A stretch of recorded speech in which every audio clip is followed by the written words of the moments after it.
미치셨어요? 지금 집안에 냄새 배거 안 보여요? 이 집이 어머님 혼자 사는 집이에요? 뭐라고? 저는 최말순, 올해 70을 바라보는 나이입니다. 남편은 제 나이 40에 먼저 세상을 떠났죠. 그 막막함 속에서 가스물이었던 아들 재원이 하나만 보고 이를 악물고 버텼습니다. 시장 좌판에서 시작해 작은 분식집을 열고 그 분식집이 동네 맛집으로 소문나면서 꽤 큰 식당으로 자리 잡기까지 제 손이 닿지 않은 곳이 없었죠. 그렇게 억척같이 모은 돈으로 장만한 것이 바로 이 집, 지금 제가 발 딛고 서 있는 이 아파트였습니다.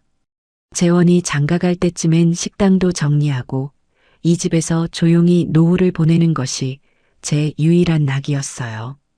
그런데 그 평화가 깨진 것은 불과 몇 주 전입니다. 멀쩡히 분가해서 잘 사는 줄 알았던 아들 재원에게서 울먹이는 전화가 걸려왔죠. 엄마 나 어떡해. 나 망했어. 재원이는 모아둔 돈을 전부 주식에 넣었다가 하루아침에 날려버렸다고 했습니다. 월세 낼 돈도 없어서 당장 길거리에 나앉게 생겼다는 아들의 절박한 목소리 뒤로 며느리 수진의 날카로운 목소리가 전화기 너머로 새어나왔습니다. 당신 엄마 집 있잖아. 거기 들어가서 살면 되지. 뭘 울고 있어. 당장 전화해서 방 빼놓으라고 해. 저는 그 전화를 끊고 한숨을 쉬었습니다. 아들 녀석의 철없음에도 화가 났지만 며느리의 그 당당한 요구가 더 기가 막혔죠. 하지만 어쩌겠습니까? 하나뿐인 아들이 길바닥에 나앉는다는데 부모로서 모른 척할 수는 없었어요. 결국 저는 제 노후의 안식처였던 이 집의 문을 활짝 열어주었습니다. 그것이 제 불행의 시작이 될 줄은 꿈에도 모른 채 말이죠. 합가 첫날 아침부터 이삿짐 센터 직원들이 쿵쿵거리며 짐을 날랐습니다. 재원이는 죄 지은 사람처럼 고개만 푹 숙이고 있었지만 며느리 수진의 태도는 완전히 달랐어요. 그녀는 마치 새 집을 구경 온 손님처럼 팔짱을 낀 채 거실을 휙 둘러보더군요. 어머님, 집이 생각보다 좀 좁네요. 저희 짐이 많아서 다 들어갈지 모르겠어요. 저는 제 귀를 의심했습니다. 신세지러운 사람의 입에서 나올 소리는 아니었죠. 여기가 저희 신혼집보다 평수는 넓은데 구조가 옛날식이라 그런가. 집 놓기가 애매하네. 재원이가 옆에서 수진의 팔을 잡아 끌며 눈치를 줬습니다. 수진아, 그만해. 엄마, 저희 신세 좀 질게요. 하지만 수진은 아랑곳하지 않고 안방 문을 쓱 열어보더군요. 어머님, 안방은 저희가 써야겠어요. 저희 침대가 커서 작은 방에는 안 들어가거든요. 어머님은 저기 건넌방 쓰시면 되겠네요. 제 집, 그것도 평생 남편과 함께 쓰고 남편이 떠난 후에도 유일하게 그 사람의 흔적이 남아있는 그 안방을 오자마자 자기들 침대가 크다는 이유로 내놓으라고 하는 겁니다. 저는 어이가 없어서 헛웃음이 나왔죠. 수진아, 그건 안 되겠다. 안방은 너희 아버님 제사상 차리는 곳이고 내가 쓰는 방이다. 너희는 건넌방 쓰거라. 거기도 둘이 쓰기에 충분히 넓어. 제 단호한 말에 수진의 표정이 순간 싸늘하게 굳었습니다. 그녀는 입을 삐죽이며 재원이를 쏘아붙이더군요. 재원 씨, 맞죠? 어머님 저러시는 거. 이럴 거면 우릴 왜 들어오라고 하셨대? 재원이는 그저 엄마 미안해라는 말만 중얼거리며 제 눈을 피했습니다. 저는 그날 이 길고 긴 싸움이 아들 녀석의 무능함에서 시작됐다는 것을 깨달았죠. 짐 정리가 대충 끝나고 저녁 시간이 되었습니다. 그래도 아들 녀석이 망해서 들어왔는데 밥이라도 따뜻하게 먹여보내야겠다는 생각에 저는 아침부터 장을 봐서 진수성찬을 차렸습니다. 재원이가 좋아하는 갈비찜에 잡채, 여러 가지 나물까지 정성껏 만들었죠. 재원아, 수진아, 밥 먹어라. 재원이는 우와, 엄마. 이게 얼마만이야라며 반색을 하며 식탁에 앉았습니다. 하지만 수지는 식탁을 위아래로 훑어보더니 미간을 찌푸렸습니다. 어머님, 왜 그러니? 어서 수저 들지 않고. 이 수저 언제 적 거예요? 손잡이 무늬가 다 까졌잖아요. 그건 제가 결혼할 때 친정 어머니가 장만해 주신 은수저 세트였습니다. 세월의 흔적이 묻은 귀한 물건이었죠. 그리고 이 그릇들은 짝도 안 맞네요. 이건 꽃무늬고 저건 그냥 흰색이고 정신 사나워요. 다 제가 아끼던 사기 그릇들이었습니다. 손님 올 때나 꺼내던 것들이었죠. 깨끗하게 다 삶고 닦은 거다. 어서 먹기나 해. 제가 퉁명스럽게 말하자 수지는 숟가락을 드는 신용만 하더니 이내 탁 내려놓았습니다. 아니, 깨끗한 게 문제가 아니고요. 찝찝해서요. 뭐가 찝찝해? 솔직히 남이 쓰던 걸 제가 어떻게 써요. 어머님이 쓰시던 거잖아요. 저희는 따로 식기 사서 쓸게요. 재원이가 당황해서 말렸습니다. 수진아, 왜 그래? 엄마가 정성껏 차리셨잖아. 재원 씨는 이게 괜찮아요? 나는 이런 데다 밥 못 먹겠어요. 입맛 버렸어.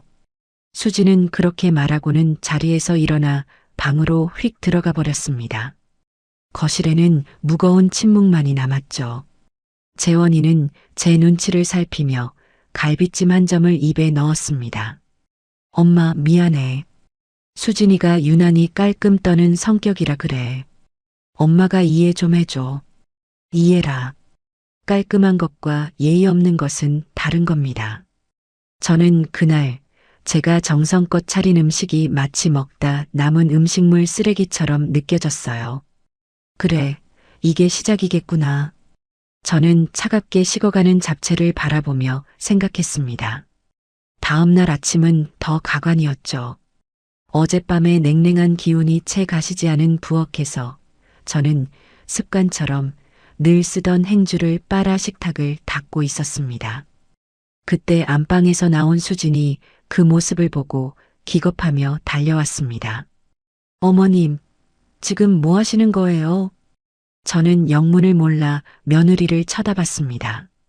식탁 닦는다. 왜? 그거요. 그 행주 아니에요? 어머님, 그걸로 어제 싱크대도 닦고 그릇 물기도 닦으셨잖아요. 그래. 빨아서 삶아서 쓰는 거다. 뭐가 문제야? 그러자 수지는 질색팔색을 하며 제 손에서 행주를 낚아챘습니다. 그것도 아주 더러운 것을 만진다는 듯이 손가락 2개로 집어서 싱크대 구석에 던져버리더군요. 세상에, 어머님, 행주에 세균이 얼마나 많은지 모르세요? 그걸로 식탁을 닦아요? 우리가 밥 먹는 데를? 그녀는 제 대답은 들을 생각도 없다는 듯 자기 방으로 쪼르르 달려가더니 커다란 소독용 물티슈통을 들고 나왔습니다. 그리고는 식탁을 박박 문지르기 시작했죠.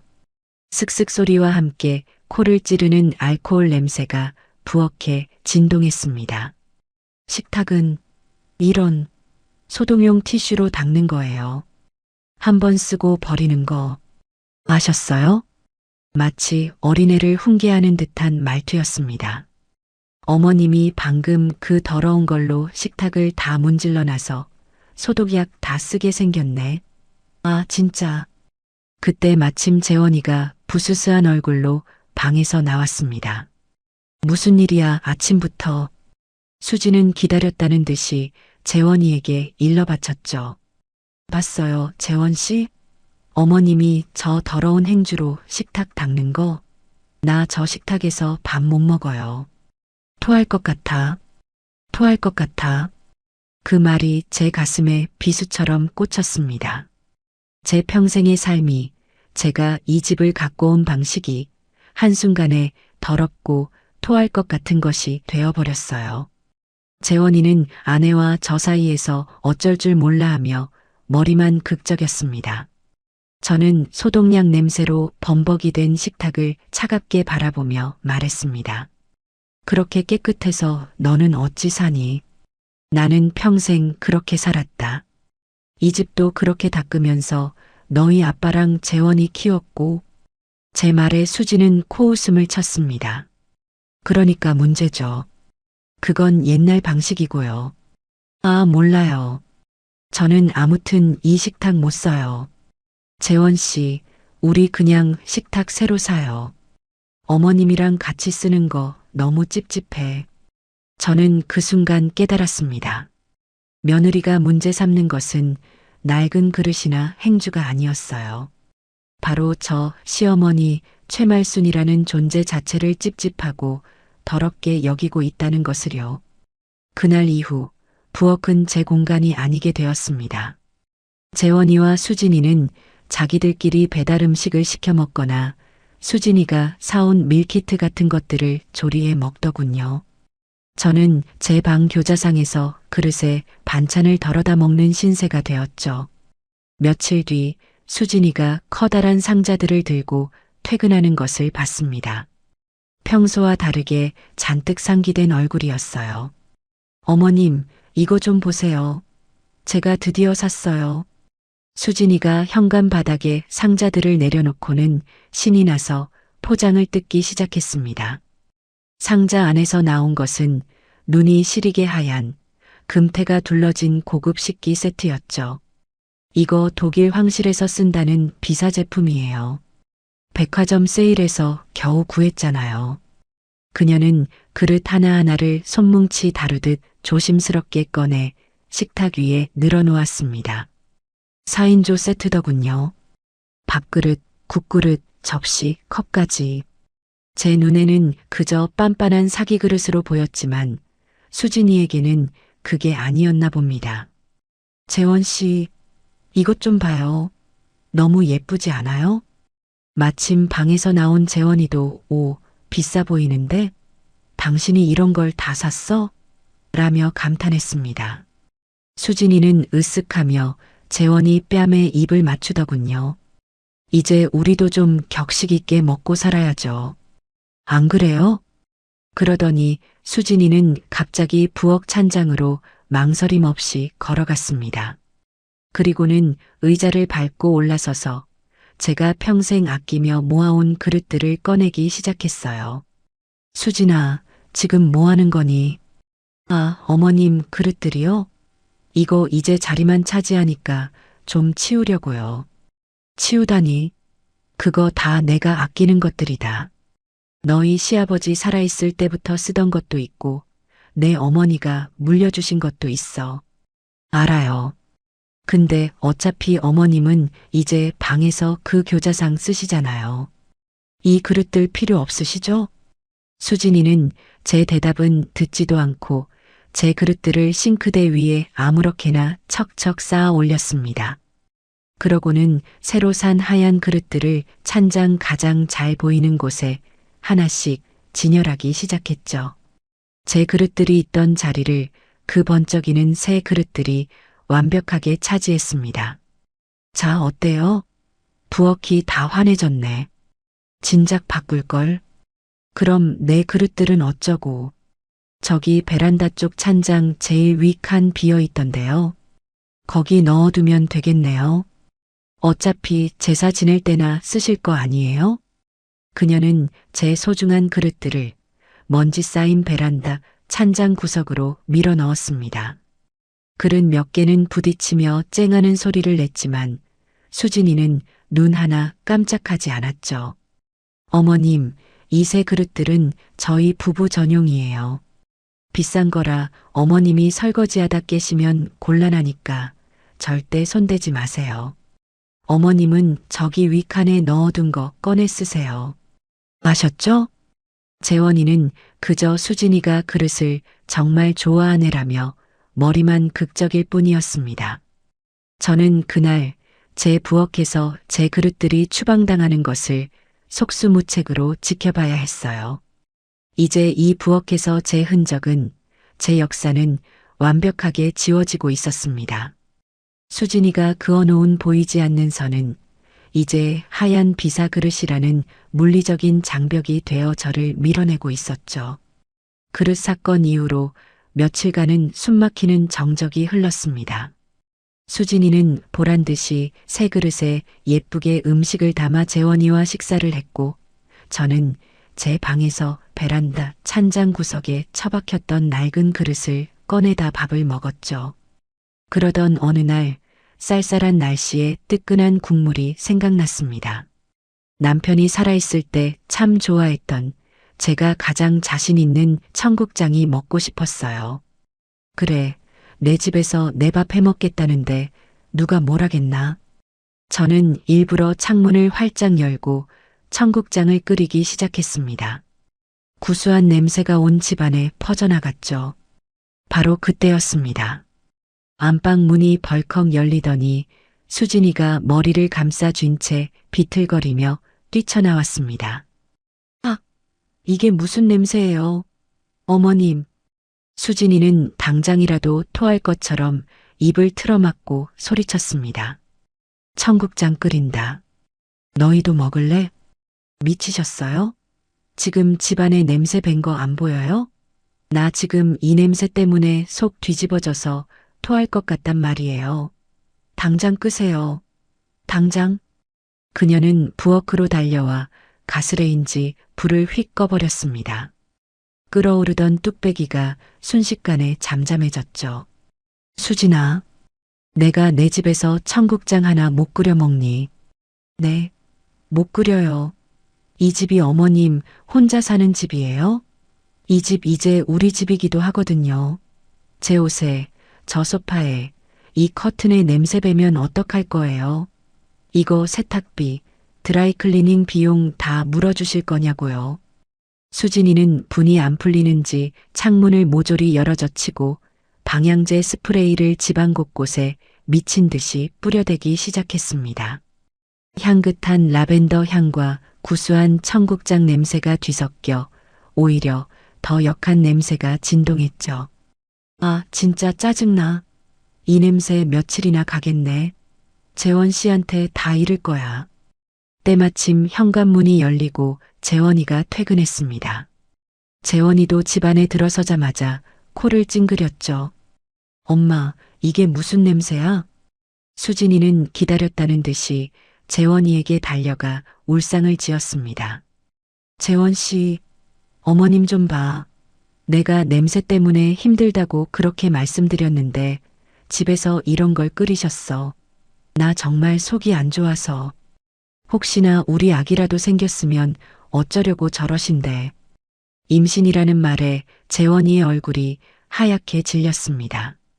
수진이는 그게 아주 효과적인 무기라는 것을 잘 알고 있었죠. 엄마 미안한데 수진이가 냄새에 진짜 예민해서 그래. 엄마도 알잖아. 이런 건 좀 밖에서 사드시지 그랬어.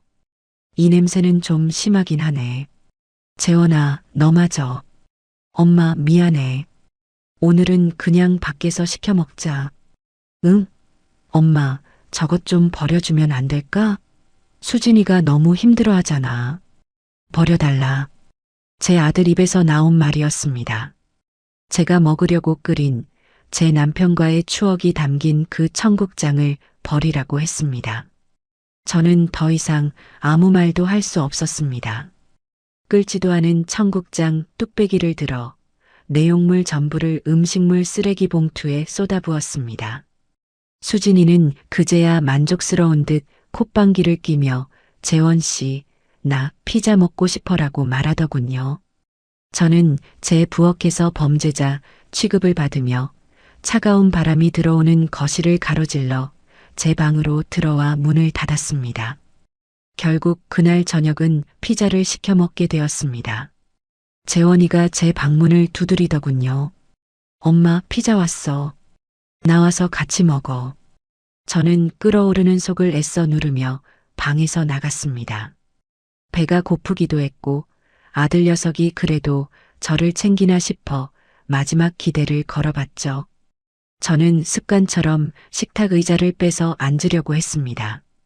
그 순간 피자 상자를 들고 있던 수진이 행동을 멈췄습니다. 그녀는 저를 위아래로 훑어보더니 깊은 한숨을 내쉬더군요. 어머님, 뭐 하시는 거예요?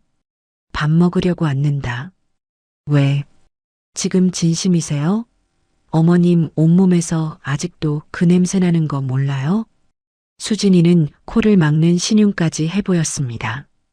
아까 그 청국장 냄새, 머리카락이랑 옷에 다 배셨을 텐데 저희랑 같이 못 먹겠어요. 죄송하지만 그냥 방에 가서 드시면 안 될까요? 저는 제 귀를 의심했습니다. 뭐라고? 내 방에서 밥을 먹으라고?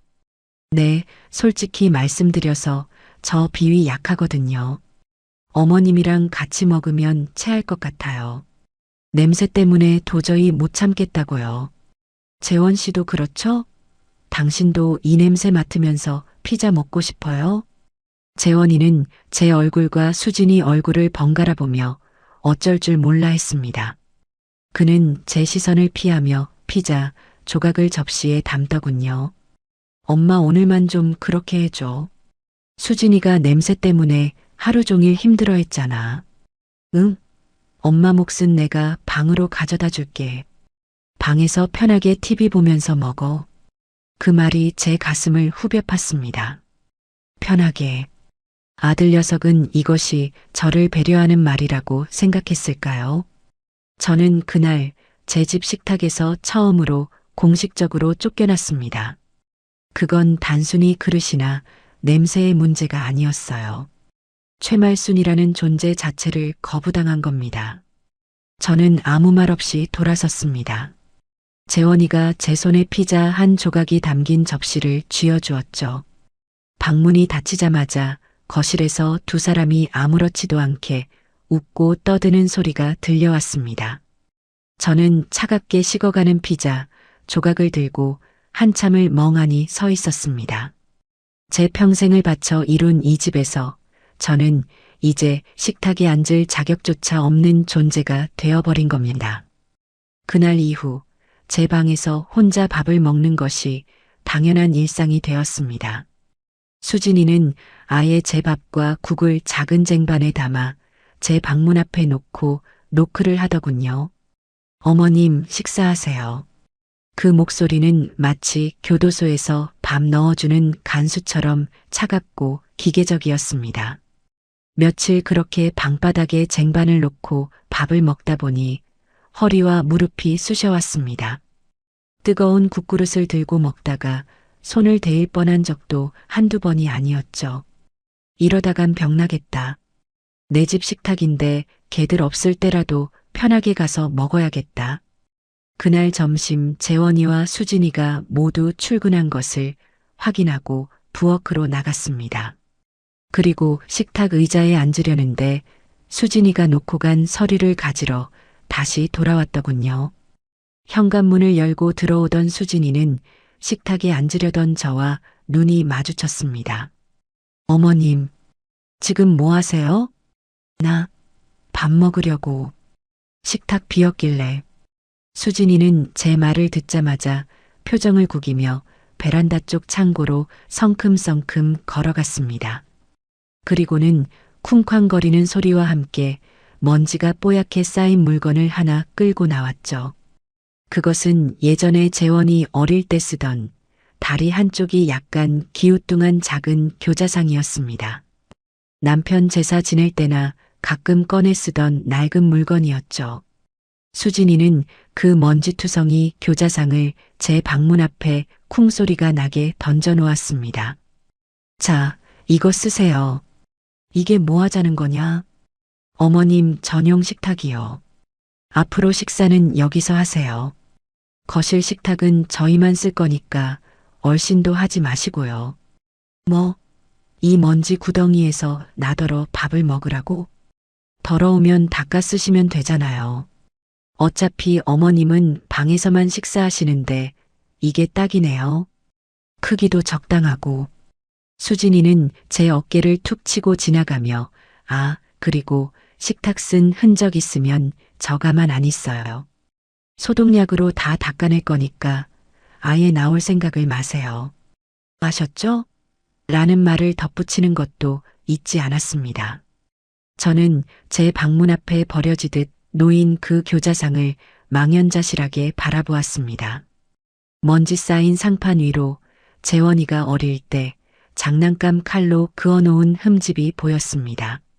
한때는 우리 가족의 단란한 추억이 담겨 있던 물건이 이제는 저를 격리하는 모욕의 상징이 되어버린 겁니다.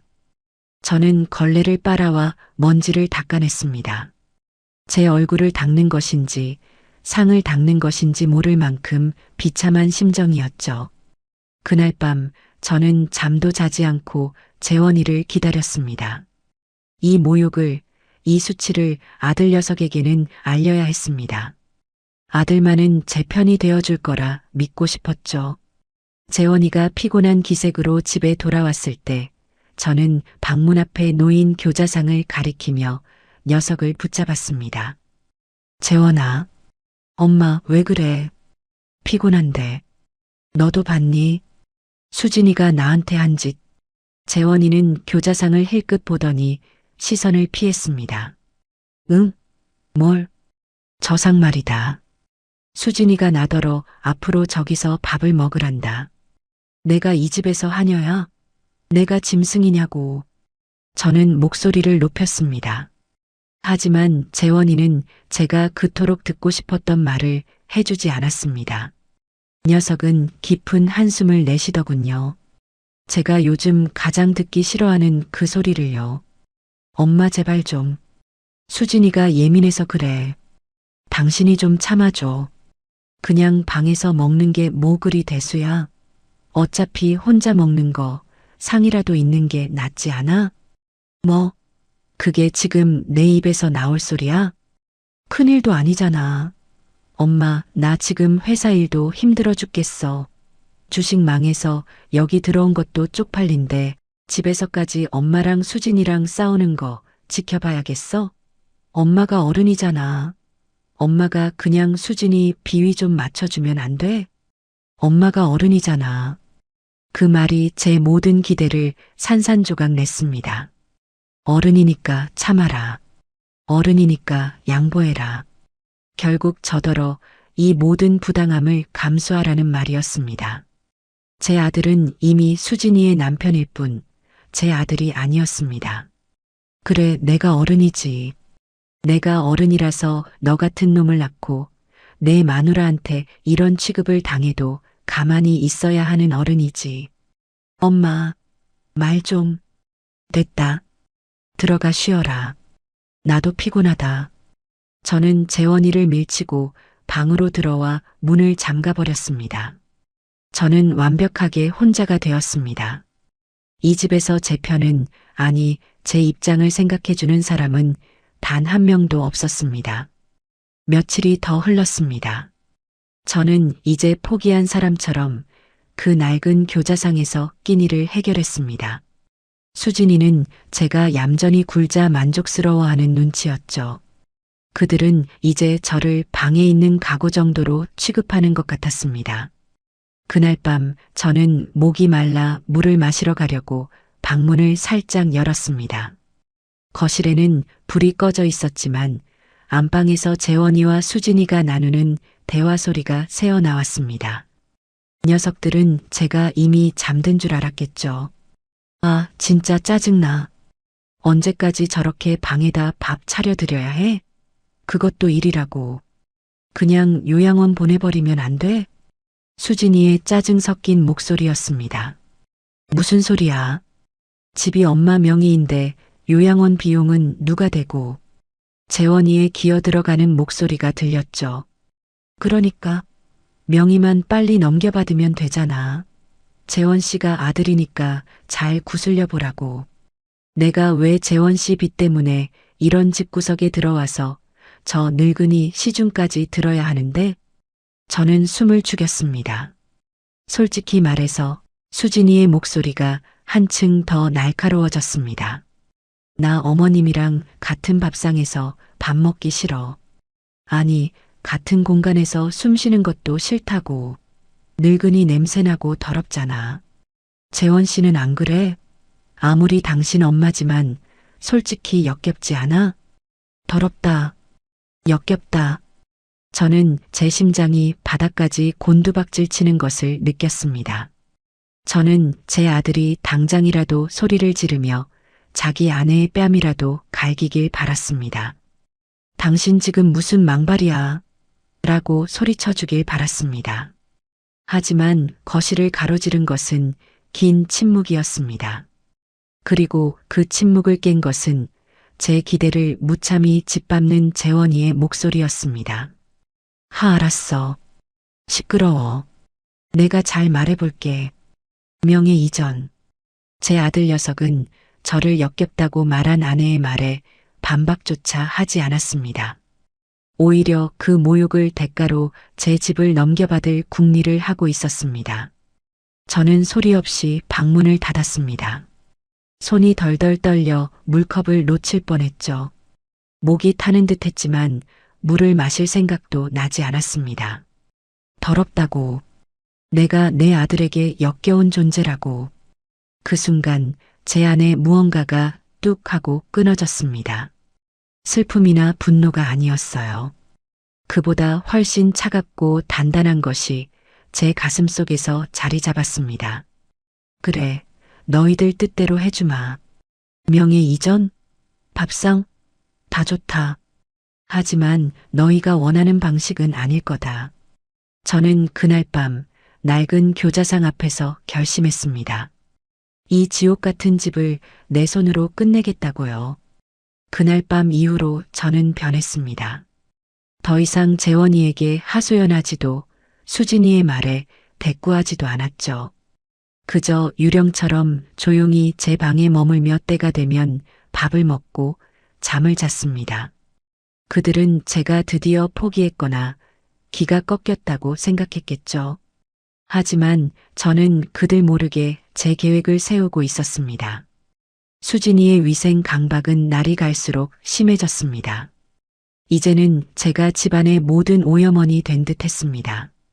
하루는 제가 아침 일찍 일어나 며칠 전에 만들어둔 장조림이 생각나 냉장고 문을 열었습니다. 그런데 냉장고 안이 완전히 뒤바뀌어 있었죠.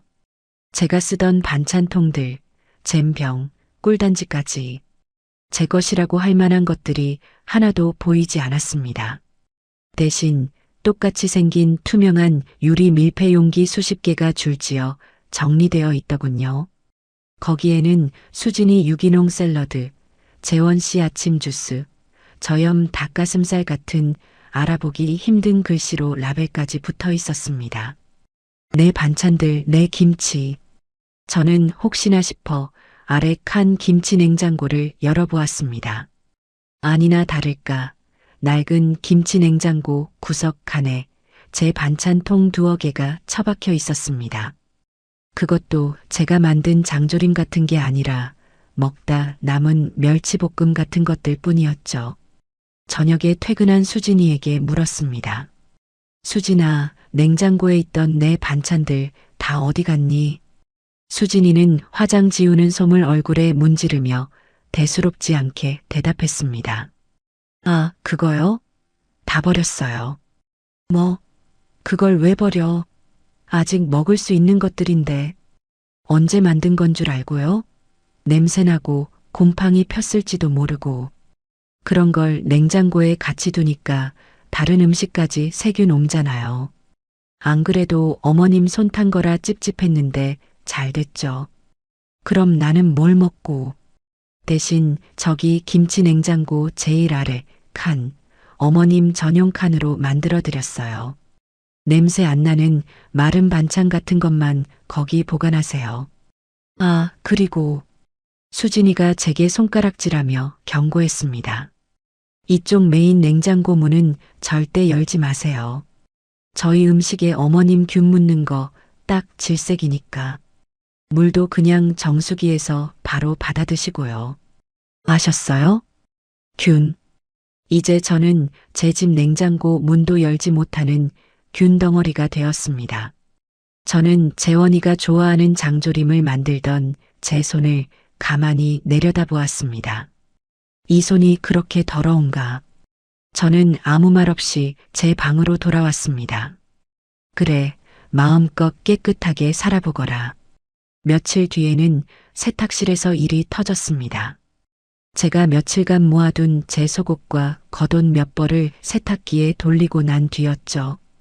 오후에 잠시 바람이라도 쐴까 하고 거실로 나오는데 세탁실에서 윙하고 세탁기 돌아가는 소리가 요란하게 들렸습니다. 이상하다. 수진이랑 재원이는 출근했는데 저는 조용히 세탁실 문을 열어보았습니다. 그리고 그 자리에서 얼어붙고 말았죠. 세탁기 안에는 빨래가 하나도 들어있지 않았습니다. 빈 세탁기가 삶음통 살균 코스로 거품을 내뿜으며 세차게 돌아가고 있었어요. 그리고 그 앞에는 팔짱을 낀 수진이가 서 있었습니다. 그녀는 회사를 조퇴하고 온 모양이었습니다. 수진아, 지금 뭐 하는 거니? 세탁기가 비었는데. 수진이는 저를 돌아보지도 않고 대답했습니다. 아, 어머님이 아까 쓰셨잖아요. 소독하는 거예요. 소독? 멀쩡한 세탁기를 왜? 어머님 속옷반 세탁기에 제 속옷이랑 재원 씨 셔츠를 어떻게 같이 돌려요? 찝찝하게. 균 옮으면 어떡해요? 기가 막혀서 말이 나오지 않았습니다. 물 낭비, 전기 낭비는 둘째치고 제가 쓴 세탁기를 소독해야 할 만큼 저를 더럽게 여긴다는 그 태도가 저를 참을 수 없게 만들었습니다. 내가 쓴 게 뭐 어때서? 내가 무슨 전염병 환자야? 됐고요. 앞으로 어머님 빨래는 그냥 손으로 조물조물해서 방에 넣으세요. 이 세탁기는 이제부터 저희만 쓸 거니까 손대지 마세요.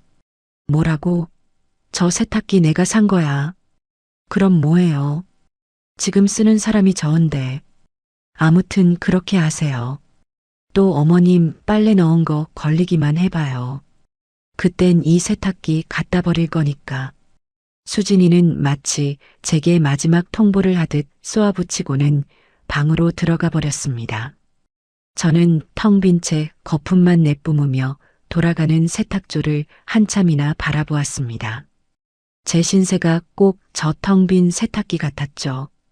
겉은 멀쩡하지만 속은 텅 비어 그저 남의 손에 의해 쓸모없이 돌아가고만 있는 그들의 격리는 이제 식탁과 부엌, 세탁실을 넘어 집안의 모든 공간으로 확장되었습니다. 이 집에는 화장실이 2개 있었습니다.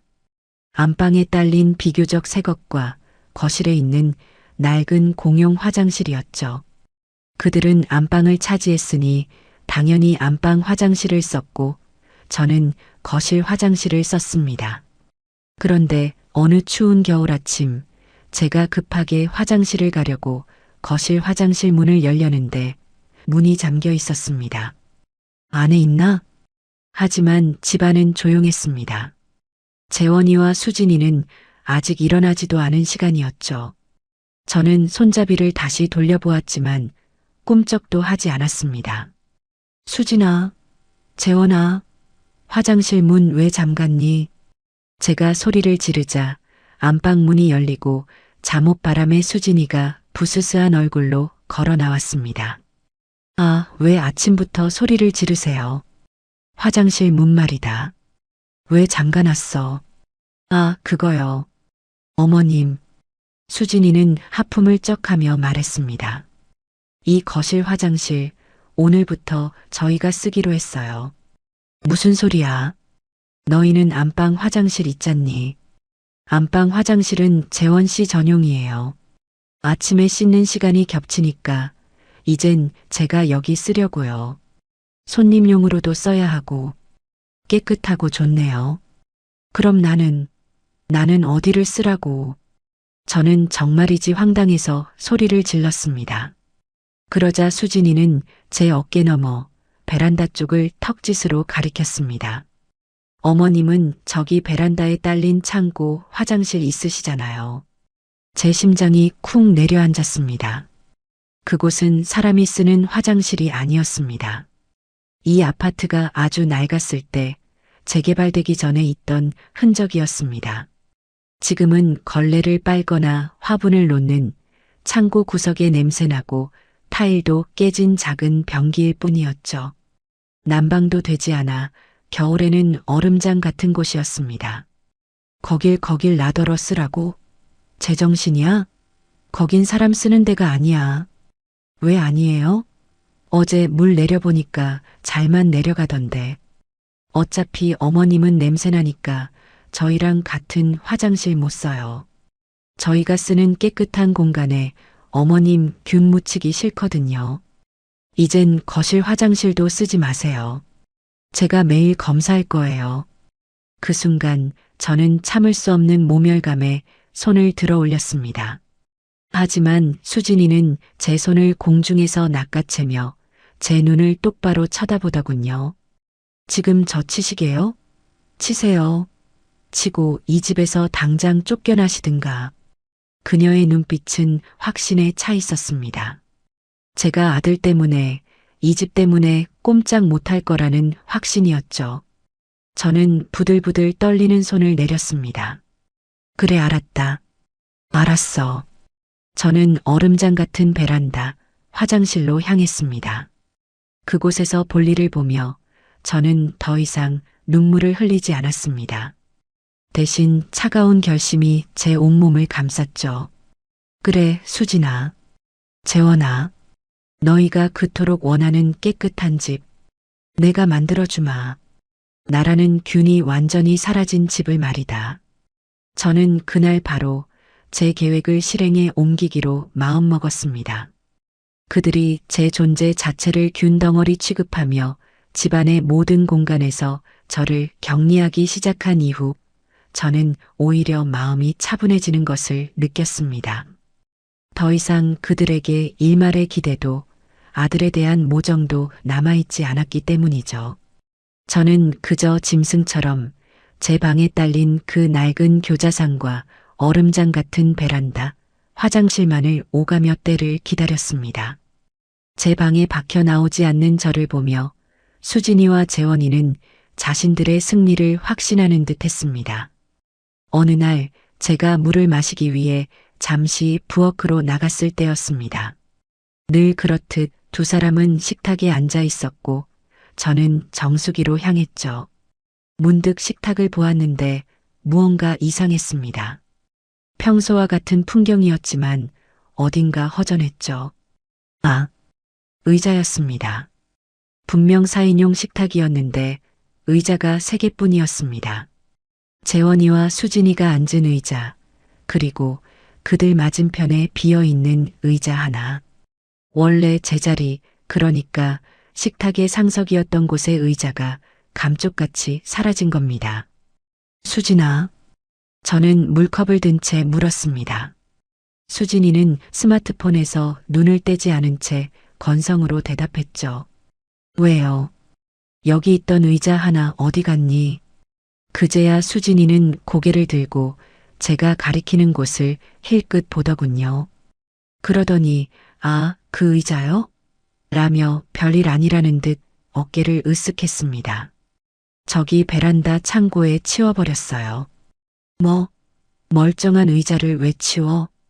보세요. 어차피 3인 가족인데 의자가 4개일 필요 없잖아요. 자리만 차지하고. 그리고 저쪽이 베란다 나가는 길목이라 그 의자 때문에 자꾸 동선이 꼬이더라고요. 안 그래도 좁아 죽겠는데 거추장스러워서요.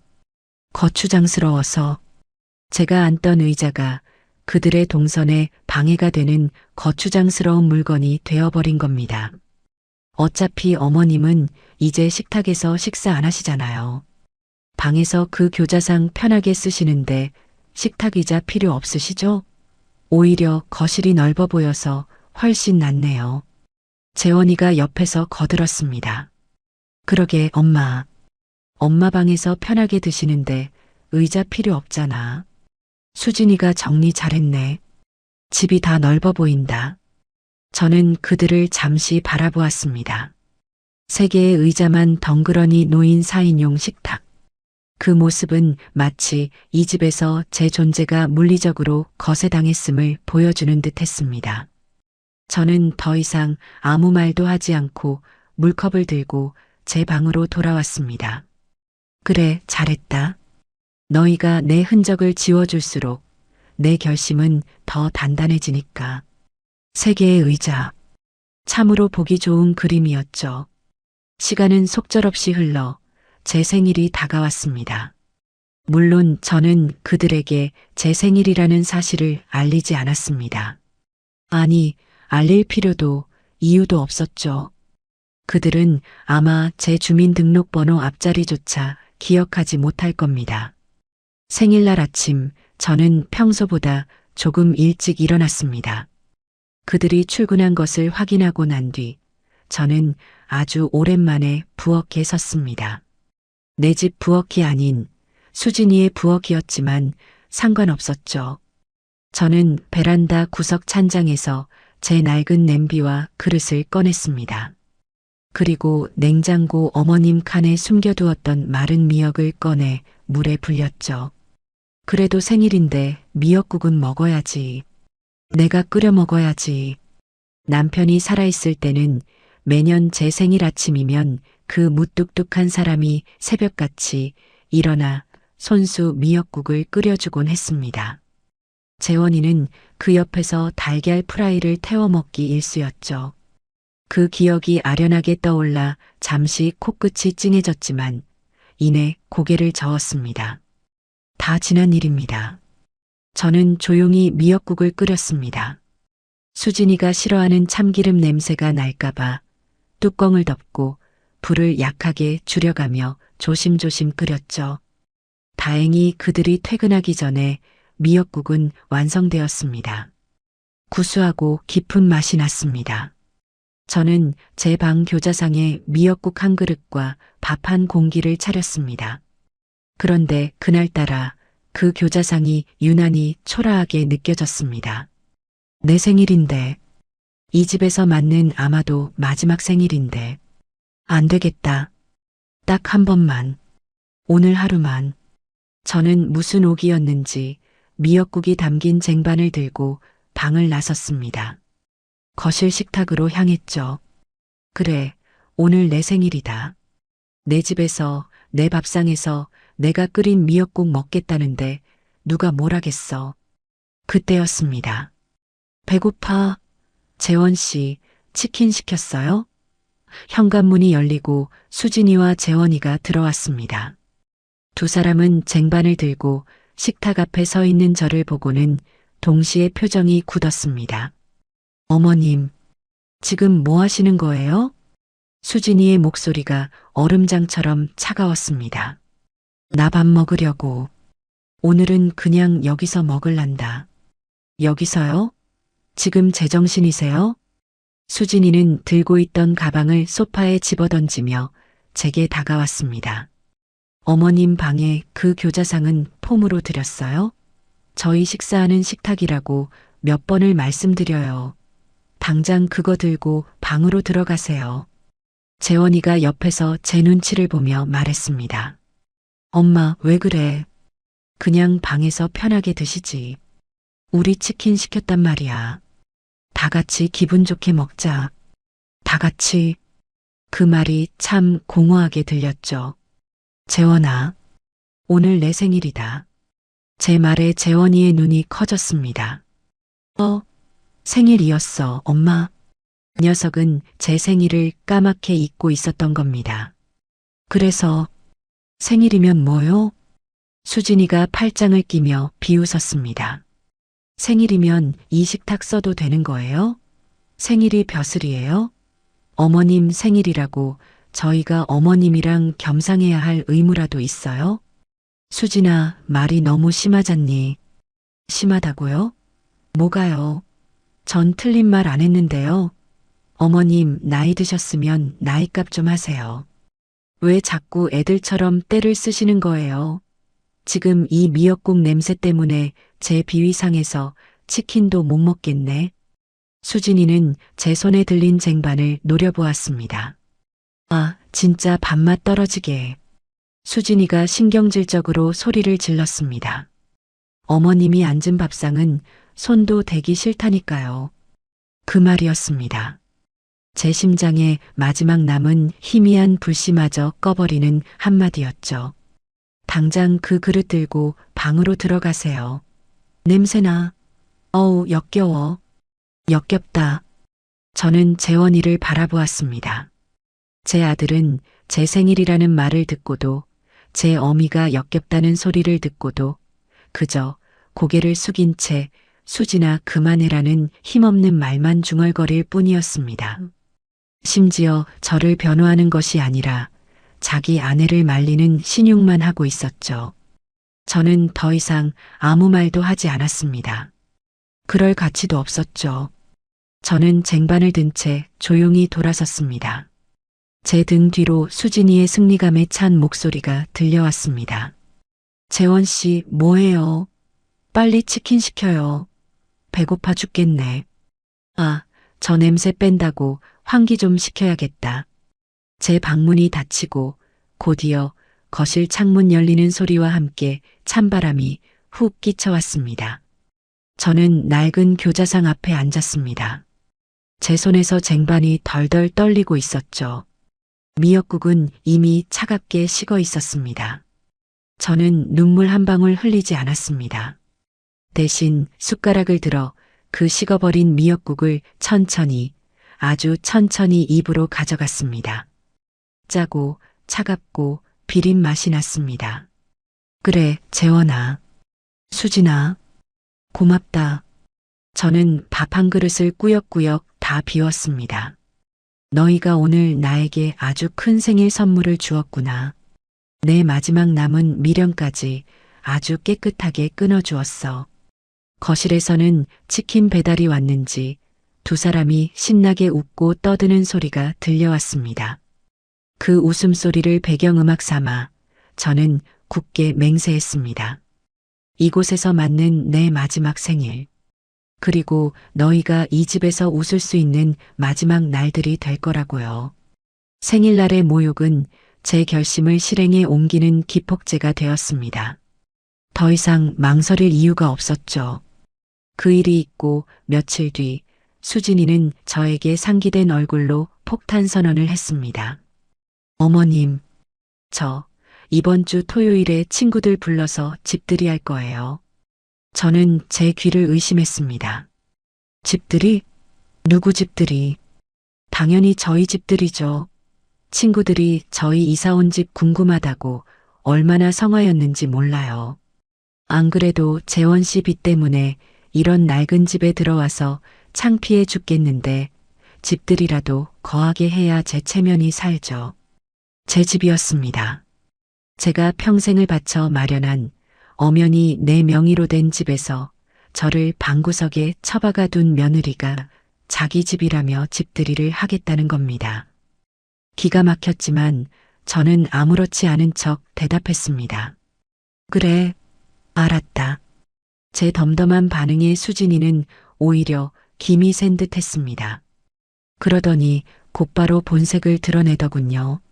알아들으셨으면 그날은 절대 방에서 나오시면 안 돼요. 뭐라고? 제 친구들 다 교양 있고 깔끔한 애들이에요. 괜히 어머님 왔다 갔다 하시면서 분위기 흐리지 마시라고요. 혹시라도 어머님 보고 모시고 사는 거냐느니 불편하겠다느니 그런 소리 듣기 싫거든요. 제 말 무슨 뜻인지 아시죠?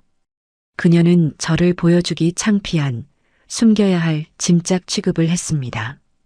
그럼 화장실은 어쩌고? 베란다에 있는 거 쓰시라고 했잖아요. 아, 진짜 말기 못 알아들으시네. 그날은 점심쯤부터 저녁 늦게까지 사람들 있을 거니까 아예 방문 잠그고 나오실 생각도 마세요. 식사는 제가 미리 빵이랑 우유 같은 거 넣어드릴 테니까 그걸로 대충 해결하시고요. 저는 말없이 고개를 끄덕였습니다. 수진이는 제가 그토록 고분고분하게 나오자 의심의 눈초리를 잠시 보내더니 이내 만족스러운 듯 콧방귀를 뀌며 방으로 들어갔습니다. 그래, 집들이 아주 성대하게 하거라. 그게 내 마지막 파티가 될 테니까. 드디어 집들이 당일이 되었습니다. 아침부터 수진이는 분주했습니다. 재원이를 닥달해 거실을 쓸고 닦게 하고 주문한 고급 케이터링 음식들이 배달되어 오기 시작했죠. 맛있는 냄새가 온 집안에 진동했지만 저는 제 방에서 꼼짝도 할 수 없었습니다. 수진이는 약속대로 제 방에 모닝빵 몇 개와 우유 한 팩을 아침 일찍 던져주고 갔습니다. 오후가 되자 초인종이 울리기 시작했습니다. 수진이의 친구들인 듯 젊은 여자들의 하이톤의 목소리와 웃음소리가 거실을 가득 메웠습니다. 어머, 수진아. 집 너무 좋다. 여기가 그 말로만 듣던지 아파트야? 완전 부촌이네. 무슨 소리야? 그냥 낡은 아파트지. 그래도 뭐 둘이 살기엔 나쁘지 않아. 이게 낡았다고?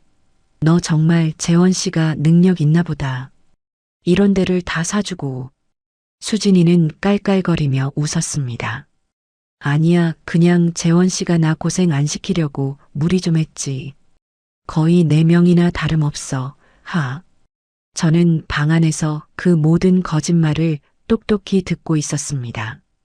제 집을 자기 집인 양, 자기 남편이 사준 양 태연하게 거짓말을 하는 며느리의 목소리가 역겨웠죠. 시간이 얼마나 흘렀을까요? 점심때부터 시작된 파티는 저녁이 다 되도록 끝날 기미가 보이지 않았습니다. 저는 빵 조각으로 대충 허기를 때웠지만 생리 현상은 참을 수가 없었죠. 베란다, 화장실은 너무 춥고 지저분해서 도저히 가고 싶지 않았습니다. 지금쯤이면 다들 술도 마시고 시끄러우니 거실 화장실 정도는 조용히 다녀올 수 있겠지. 저는 최대한 소리를 죽여 방문 손잡이를 돌렸습니다. 그리고 복도로 살짝 고개를 내밀었죠. 거실은 그야말로 난장판이었습니다. 와인병이 굴러다니고 수진이와 친구들은 소파에 기대어 시끄럽게 떠들고 있었죠. 다행히 아무도 복도 쪽에는 관심이 없는 듯 했습니다. 저는 발소리를 죽여 거실 화장실로 향했습니다. 막 화장실 문고리를 잡으려던 순간 뒤에서 얼음장 같은 목소리가 들려왔습니다. 어머님, 지금 뭐 하시는 거예요? 수진이었습니다. 술에 취해 뺨은 발그레했지만 눈은 무섭도록 차갑게 빛나고 있었죠. 거실의 음악 소리 때문에 친구들은 아직 저를 눈치채지 못한 듯 했습니다. 나 화장실 좀. 제가 방에서 나오지 말라고 했을 텐데요. 그래도 급해서 베란다는 너무 춥고. 그게 제 알바예요? 수진이는 제 팔을 거칠게 잡아 끌었습니다. 그 힘이 어찌나 센지 저는 속수무책으로 제 방 쪽으로 끌려갔죠. 지금 제 친구들 다 있는데 어머님 꼴 좀 보세요. 그 누더기 같은 옷 입고. 제 친구들이 어머님 보면 뭐라고 생각하겠어요. 제가 쪽팔려서 정말. 이건 알아. 내가 내 집에서 화장실도 못 가. 시끄러워요. 어머님 집 아니라고요. 이제 곧 제 집 될 거니까. 수진이는 저를 방 안으로 거칠게 밀어 넣었습니다. 저는 힘없이 바닥에 엉덩방아를 찍고 말았죠. 다시는 나오지 마세요. 제 파티 망치기만 해봐요. 수진이는 제 면전에 대고 소리치더니 방문을 쾅 하고 닫아버렸습니다. 그리고 철컥. 저는 제 귀를 의심했습니다. 분명히 문 밖에서 잠금쇠가 걸리는 소리가 들렸습니다. 저는 멍하니 있다가 비틀거리며 일어나 방문 손잡이를 돌려보았습니다. 꿈쩍도 하지 않았습니다. 밖에서 문을 잠가버린 겁니다. 제 방은 원래 안에서는 잠글 수 있어도 밖에서는 열쇠가 없으면 잠글 수 없는 구조였습니다. 수진이가 일부러 자물쇠를 사다 달았거나 아니면 이중 잠금 장치를 걸어버린 게 틀림없었습니다. 저는 잠긴 방문 앞에 주저앉았습니다. 저를 제 집, 제 방에 가뒀습니다. 손님들 보기 창피하다는 이유로 늙은 어미를 방에 가둬버린 겁니다. 방음도 제대로 되지 않는 문 밖에서는 수진이가 아무 일도 없었다는 듯이 다시 밝은 목소리로 친구들과 떠드는 소리가 들려왔습니다. 아, 미안. 잠깐 벌레가 나와서. 하, 벌레. 그 순간 제 안에 마지막 남은 무언가가 완전히 부서져 내렸습니다. 슬픔도 분노도 아니었습니다. 그것은 죽음과도 같은 차가운 무였습니다. 저는 그 차가운 방바닥에 앉아 문 밖에서 울려 퍼지는 그들의 행복한 웃음소리를 들었습니다. 밤이 깊어지고 새벽이 가까워져서야 문 밖이 조용해졌습니다. 그리고 한참 뒤 철컥하고 문이 열리는 소리가 들렸죠. 수진이가 술이 거나하게 취한 얼굴로 문에 기대어 서 있었습니다. 아, 깜빡했네. 주무셨어요? 뭐 상관없지만. 아, 피곤해. 수진이는 비틀거리며 자기 방으로 들어갔습니다. 저는 갇혀있던 방에서 천천히 걸어 나왔습니다. 난장판이 된 거실에는 술병과 음식물 쓰레기가 가득했습니다. 저는 그 한가운데 우두커니 서 있었습니다. 그래, 끝났다. 정말로 모든 게 끝났어. 저는 더 이상 이 집의 주인이 아니었습니다. 저는 그저 벌레였고 균이었고 갇혀도 싼 늙은이에 불과했습니다. 그날 밤 저는 한숨도 자지 않았습니다. 대신 제 통장과 도장, 그리고 신분증을 챙겼습니다. 날이 밝자마자 저는 제 인생에서 가장 중요한 결정을 실행에 옮기기 위해 이 지옥 같은 집을 나섰습니다. 다음 날 아침 저는 재원이와 수진이가 덜 깬 얼굴로 거실에 나오기 전에 집을 나섰습니다. 밤새 술에 취해 뻗어있던 두 사람은 제가 현관문을 열고 나가는 소리조차 듣지 못했죠. 어머님, 일찍 어디 가세요? 제가 거실에서 제 외투를 챙겨 입자 마침물을 마시러 나온 수진이가 눈을 개슴츠레 뜨고 물었습니다. 어젯밤 저를 가뒀던 일은 기억도 못하는 건지 아니면 기억하고도 모른 척하는 건지 그 태연한 얼굴이 소름 끼쳤습니다. 병원 좀 다녀오려고.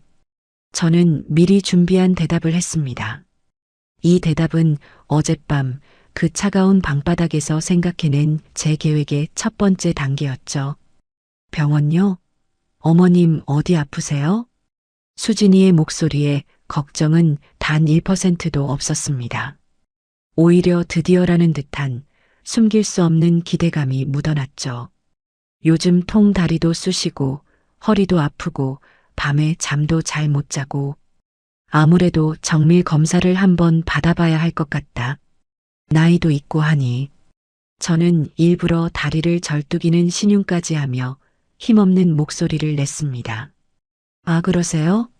그럼 진료 잘 받고 오세요. 혹시 뭐 입원이라도 하셔야 한대요? 글쎄다. 가봐야 알겠지.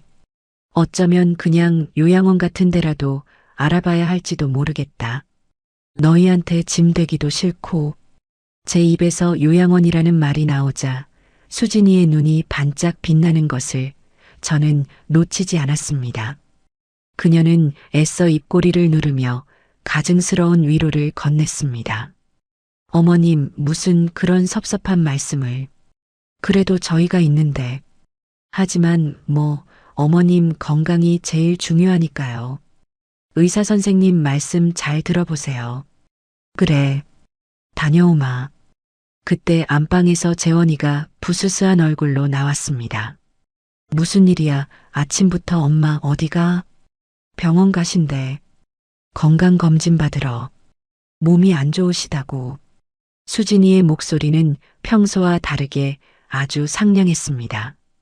재원이도 제 행색을 보더니 엄마 그래. 병원은 잘 다녀와. 뭐 결과 나오면 얘기해줘. 우리가 도울 일 있으면 돕고. 라며 어색하게 말했습니다.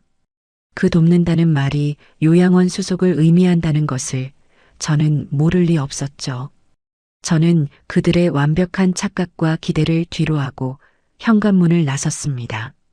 심장이 이상하게 두근거렸지만 두렵지는 않았습니다.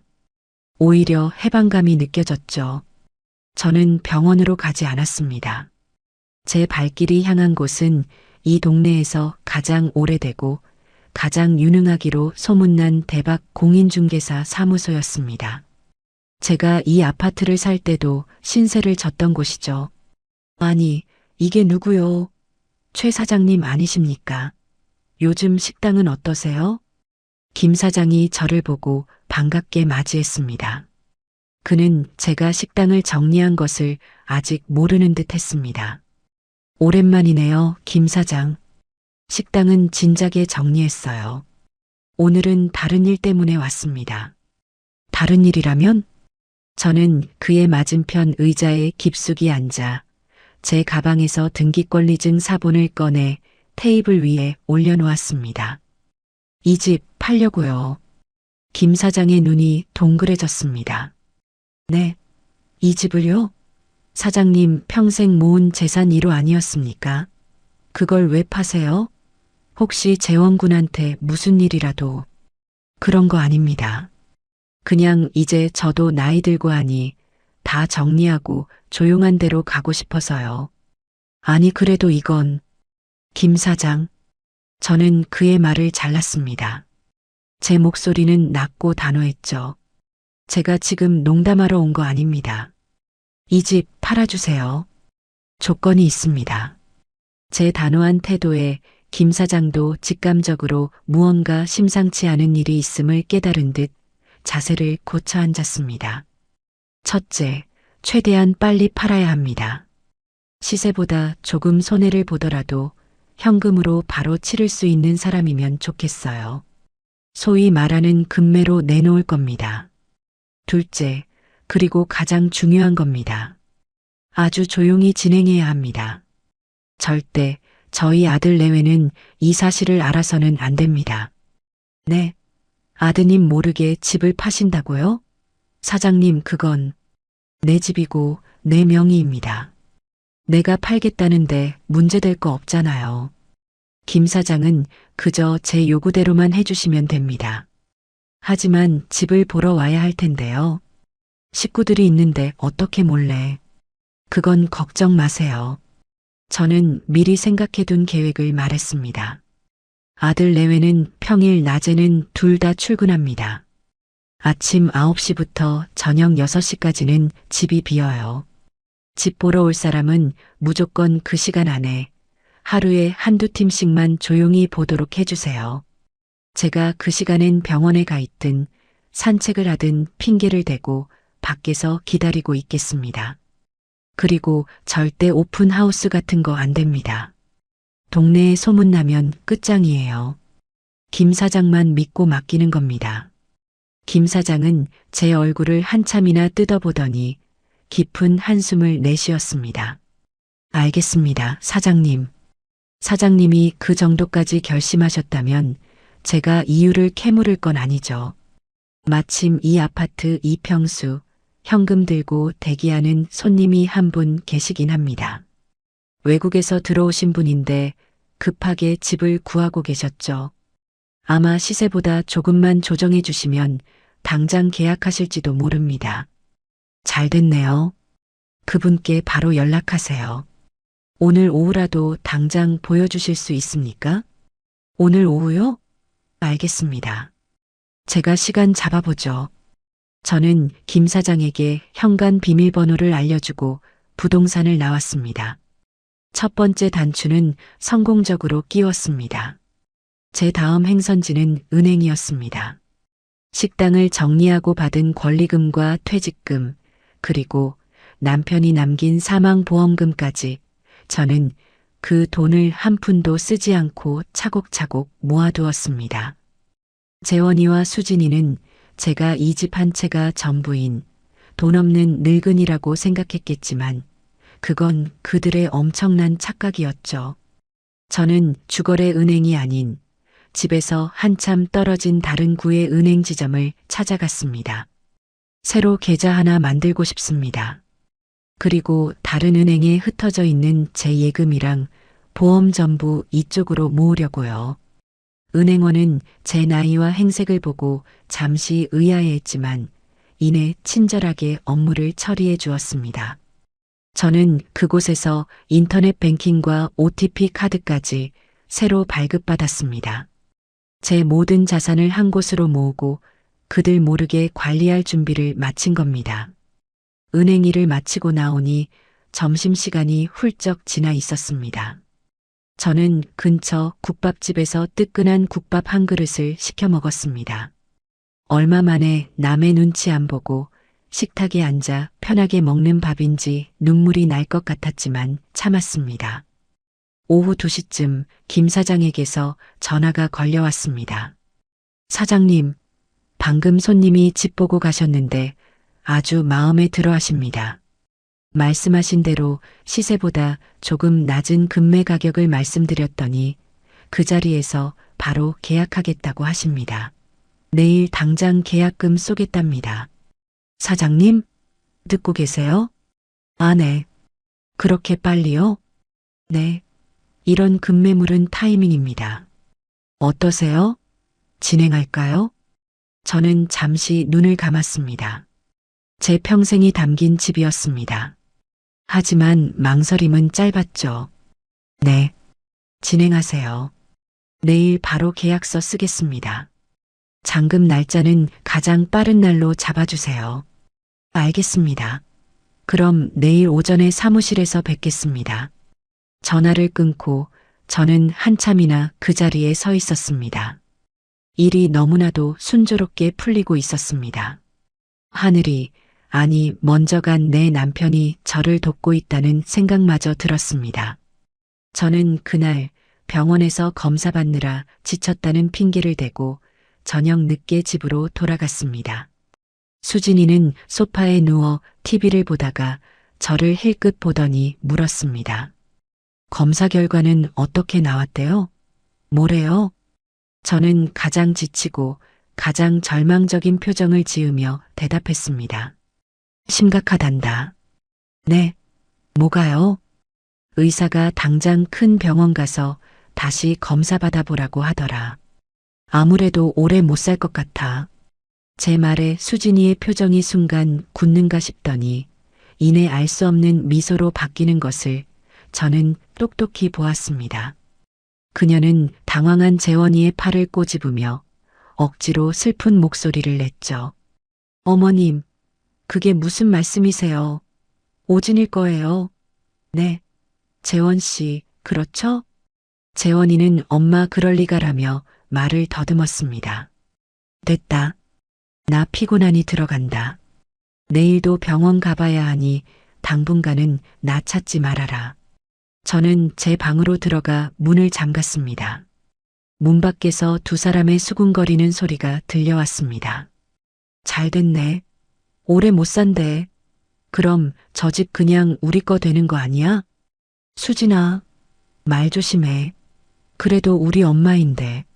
엄마는 무슨, 저 늙은이 없으면 우리 빚도 다 갚고 이 집에서 편하게 사는 거야.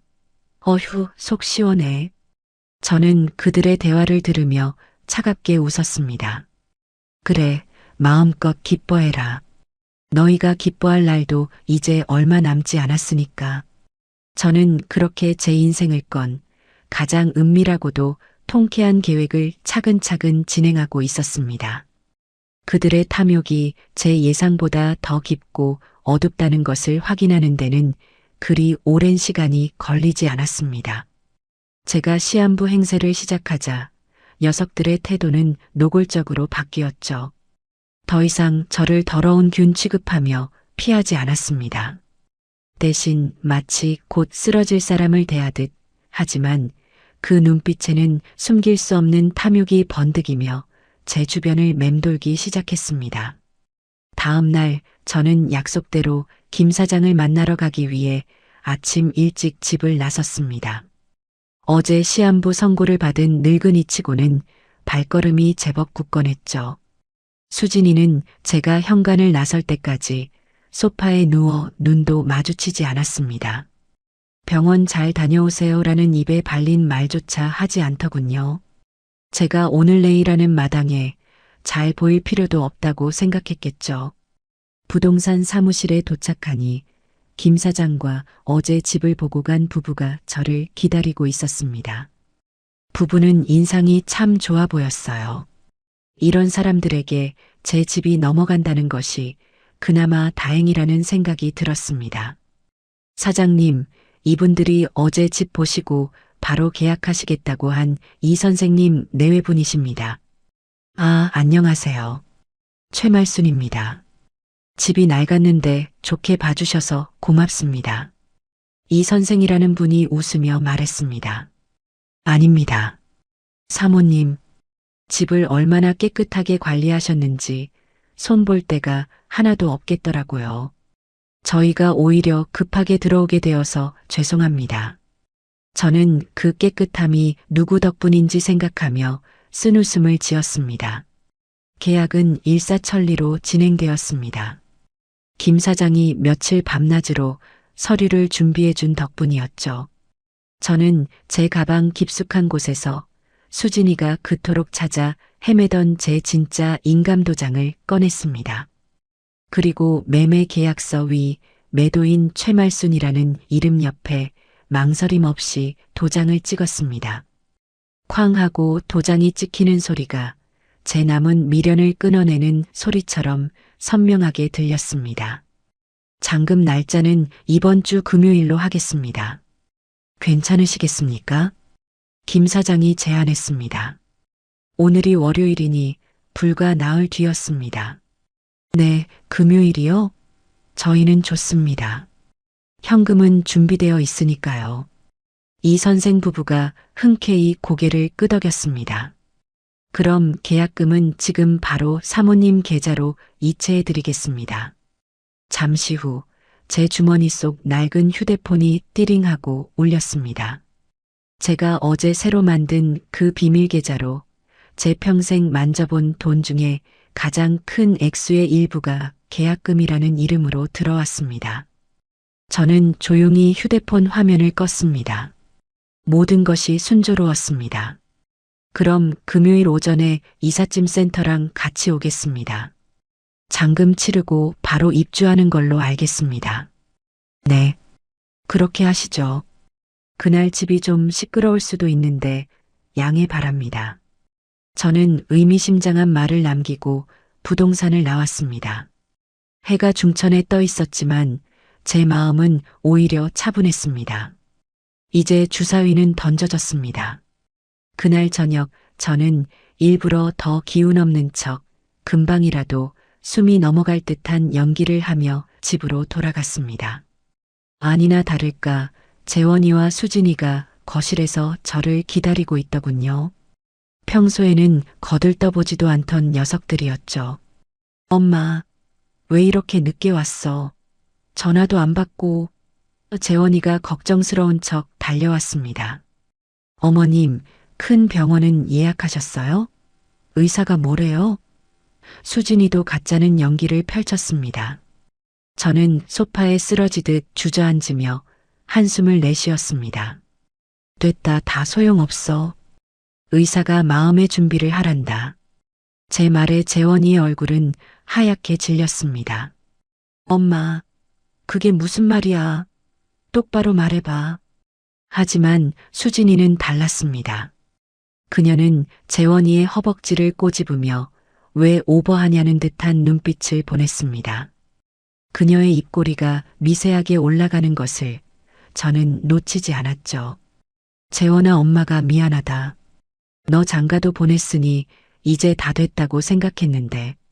저는 일부러 눈물까지 찔끔 보였습니다. 재원이는 엄마 라고 외치며 제 손을 잡았지만 수진이는 그런 재원이를 한심하다는 듯 쳐다보더군요. 그날 밤 녀석들은 제 시한부 선고를 기정사실로 받아들인 듯 했습니다. 아니나 다를까 그날 밤늦게 재원이가 조용히 제 방문을 두드리고 들어왔습니다. 녀석의 얼굴은 수심으로 가득 차 있었지만 그게 저를 위한 걱정은 아니라는 것을 저는 잘 알고 있었죠. 엄마 주무세요? 아니다. 잠이 와야 자지. 재원이는 낡은 교자상 앞에 무릎을 꿇고 앉았습니다. 그리고 한참을 뜸을 들이다가 어렵게 입을 열었죠. 엄마, 저기 수진이가 그러는데. 또 수진이 타령이었습니다. 제 아들은 이제 자기 머리로는 아무 생각도 못하는 등신이 되어버린 겁니다. 엄마, 어차피 몸도 안 좋으시고 병원도 계속 다니셔야 하잖아요. 이 집 관리하는 것도 힘드실 테고. 본론만 말해라. 피곤하다. 제 차가운 말에 녀석이 움찔했습니다. 그게 그러니까 이 집 그냥 제 앞으로 명예 이전해 주시면 안 돼요? 드디어 올 것이 왔습니다. 제가 아들이니까 제가 집주인이어야 엄마 병원비 때문에 대출이라도 받고 뭐든 할 거 아니에요. 수진이도 그게 마음이 편하겠다고 하고요. 병원비. 그럴듯한 핑계였습니다. 하지만 녀석의 눈동자는 탐욕으로 흔들리고 있었습니다. 제가 죽고 나면 이 집이 온전히 자기 것이 될 텐데 혹시라도 제가 마음을 바꿔 집을 팔아버리거나 다른데 기부라도 할까봐 미리 선수 치려는 속셈이었죠. 저는 재원이를 물끄러미 바라보았습니다. 제가 목숨처럼 아끼던 아들이었습니다.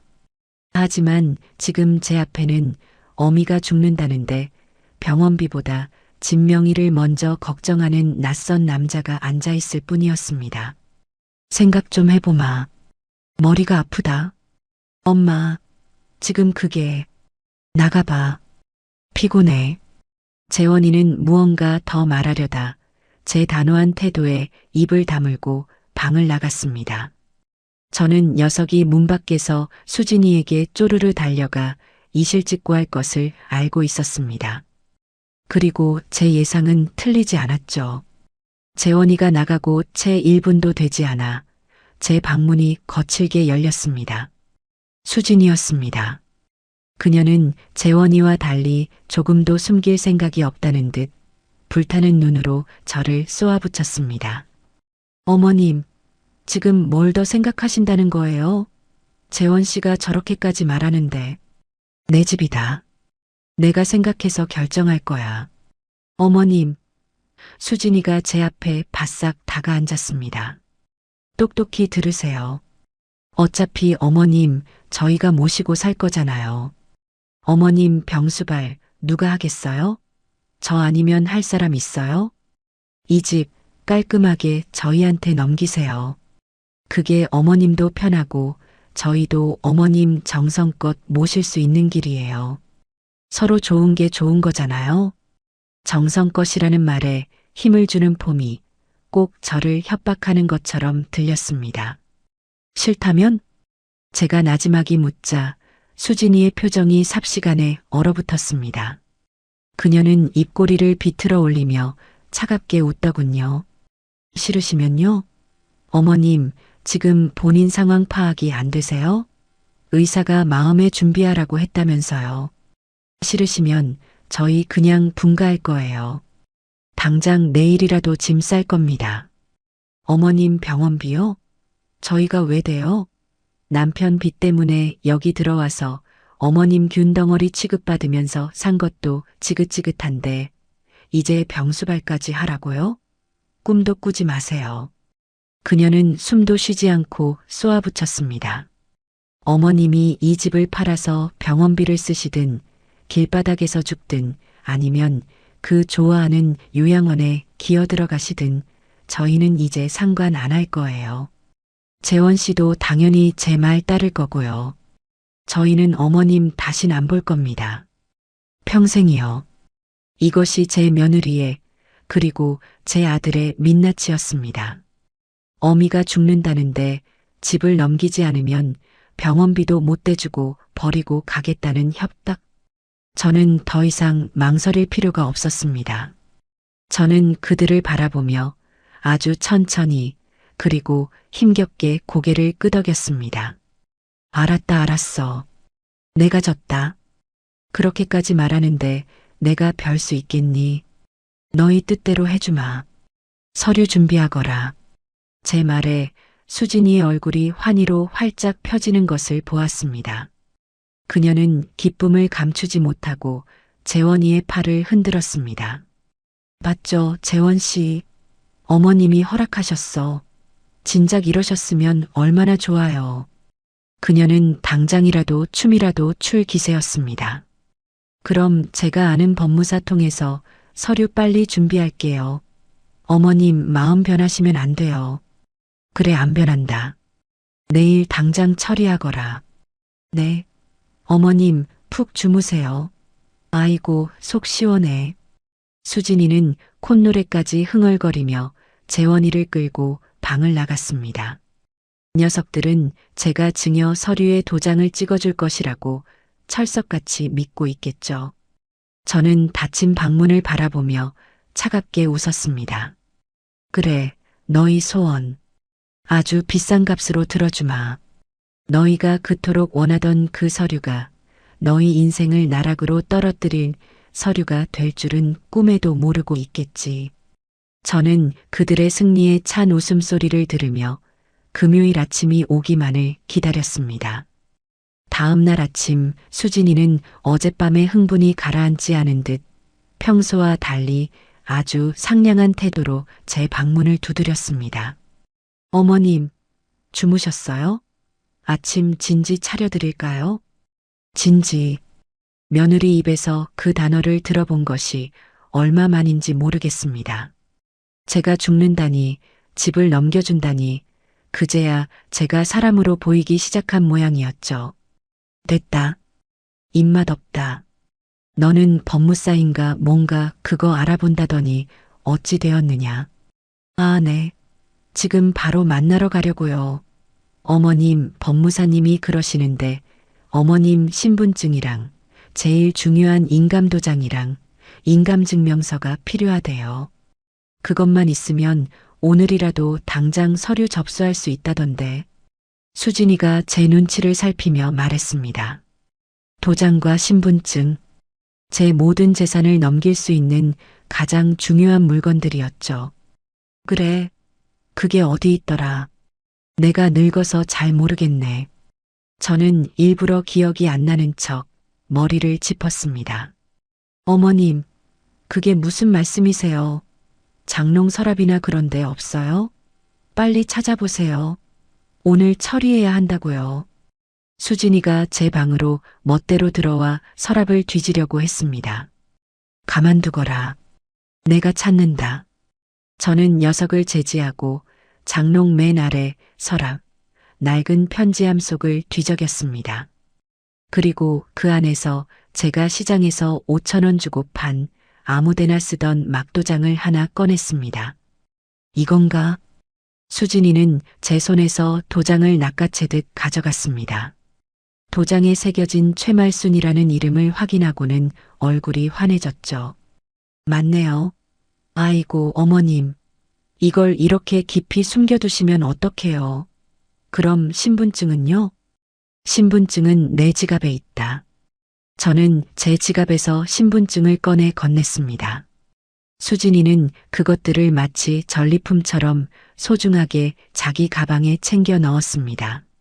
좋아요. 그럼 저 법무사 만났다가 동사무소 가서 인감증명서 떼고 와. 인감증명서는 본인이 가셔야 한다던데. 어머님, 저랑 같이 동사무소 가실 수 있죠? 아이고, 나 죽는다. 저는 타이밍 좋게 교자상 위로 쓰러지는 신용을 했습니다.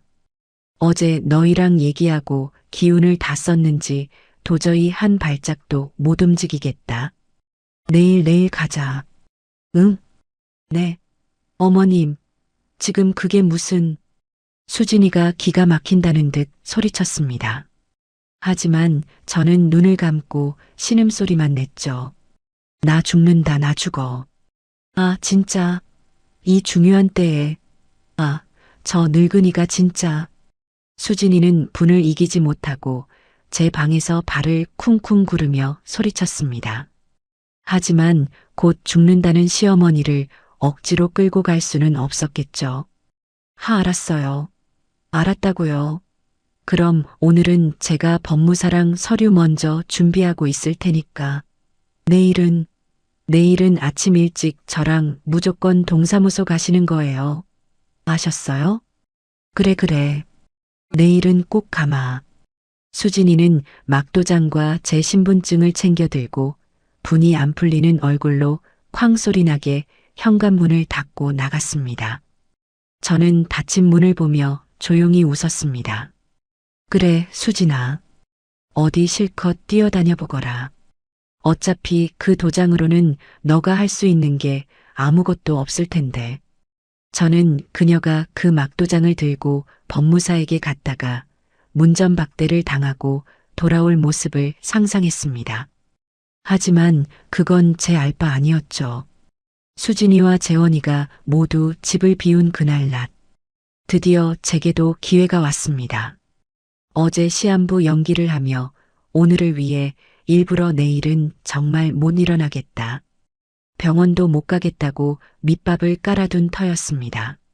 녀석들은 제가 하루 종일 방에 누워 끙끙 앓고 있을 거라고 생각했겠죠. 저는 자리에서 벌떡 일어났습니다.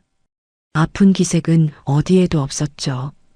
저는 먼저 며칠 전 미리 연락해둔 보관 이사업체에 전화를 걸었습니다. 네, 지금입니다. 1시간 뒤에 와주세요. 짐은 아주 적습니다. 그리고 저는 제 방을 정리하기 시작했습니다. 수진이가 그토록 경멸하던 제 낡은 옷가지들, 남편의 유일한 사진이 담긴 낡은 액자, 제 비밀 통장과 진짜 인감도장, 그리고 이 집의 등기권리증, 원본. 그 외에는 아무것도 챙기지 않았습니다. 수진이가 사준 교자상도 저를 격리했던 그 어떤 물건도 가져갈 필요가 없었죠. 짐이라고 해봐야 작은 박스 2-개 전부였습니다.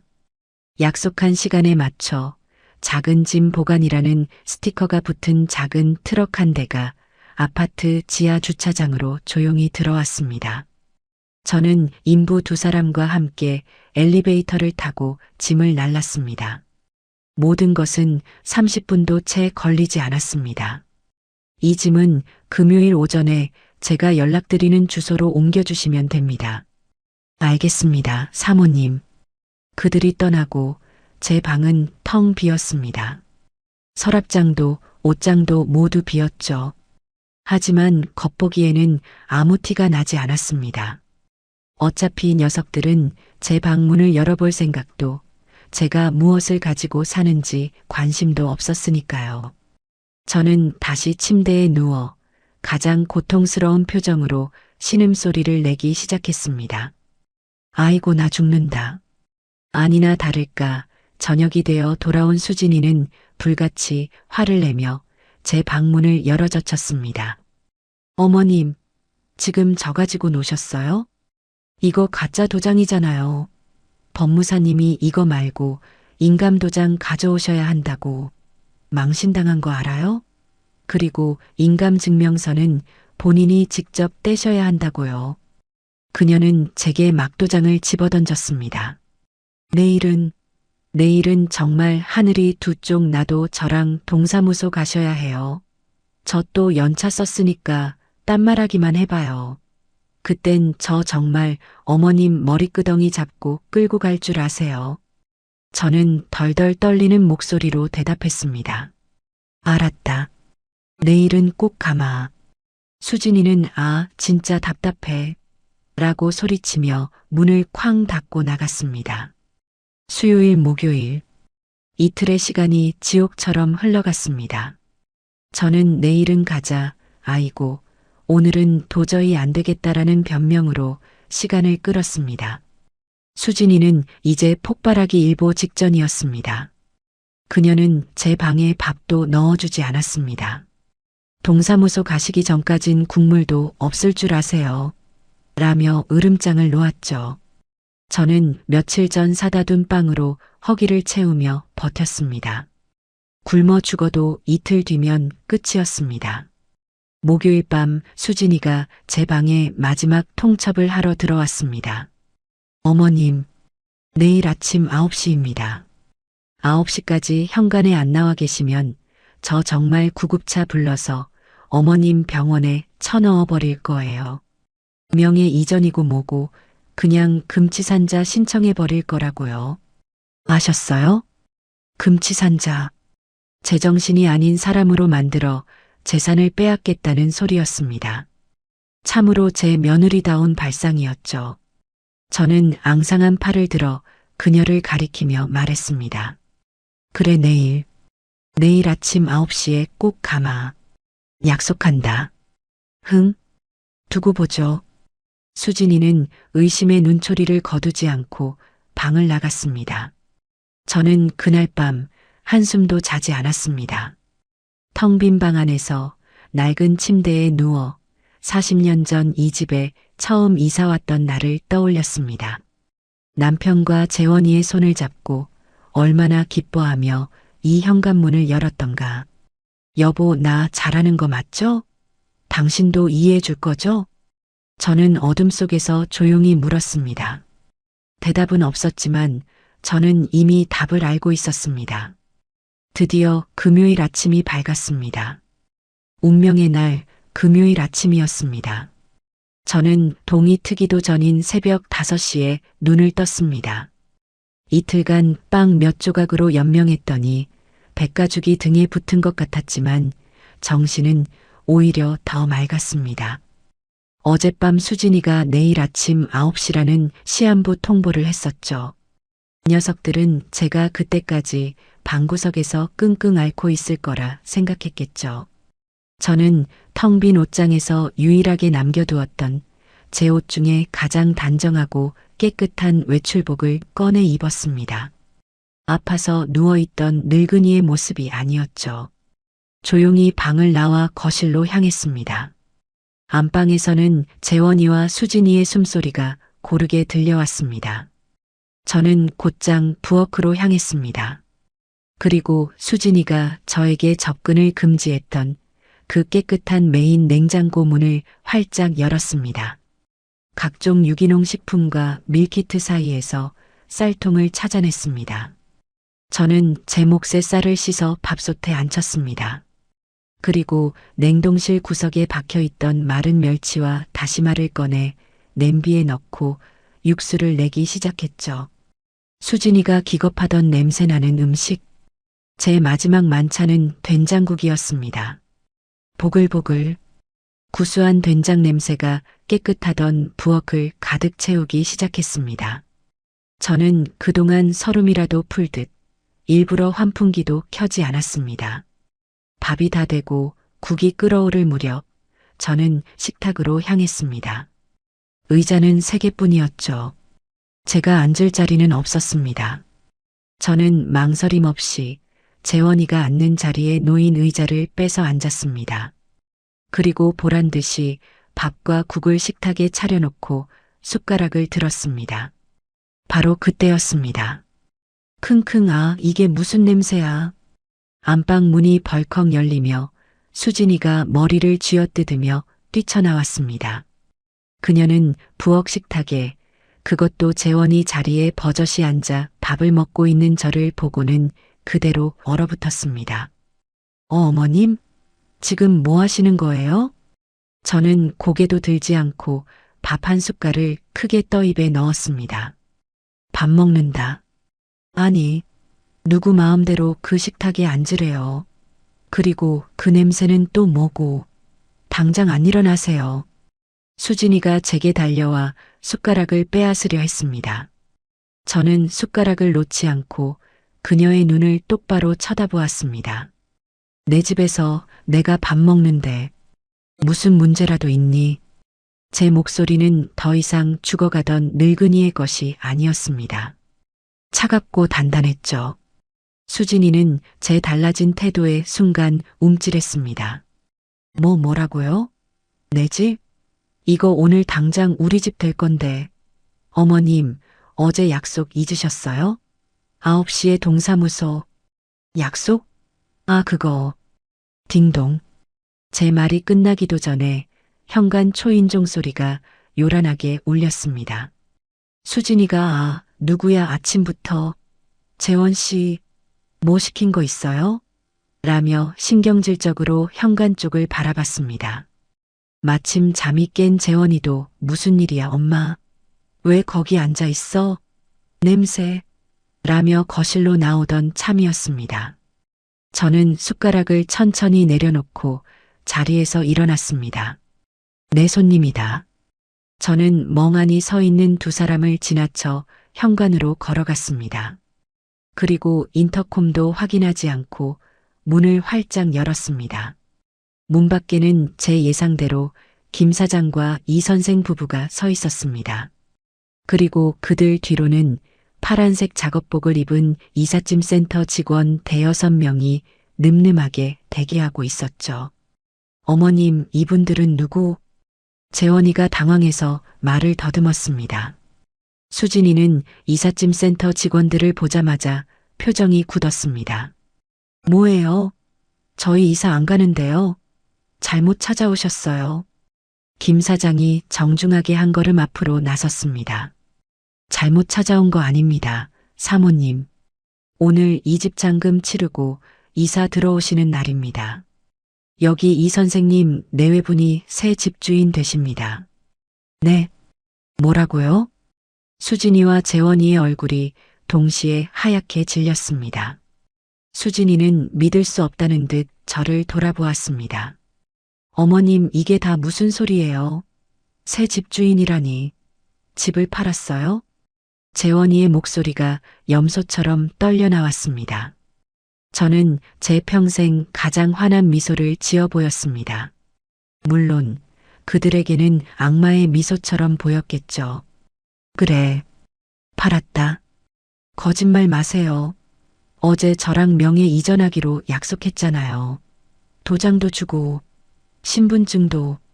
아, 그거. 저는 안주머니에서 제 진짜 인감도장과 진짜 신분증을 꺼내 보였습니다.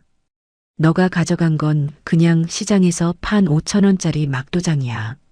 신분증은 어젯밤 너가 잠들었을 때 지갑에서 다시 가져왔고. 뭐?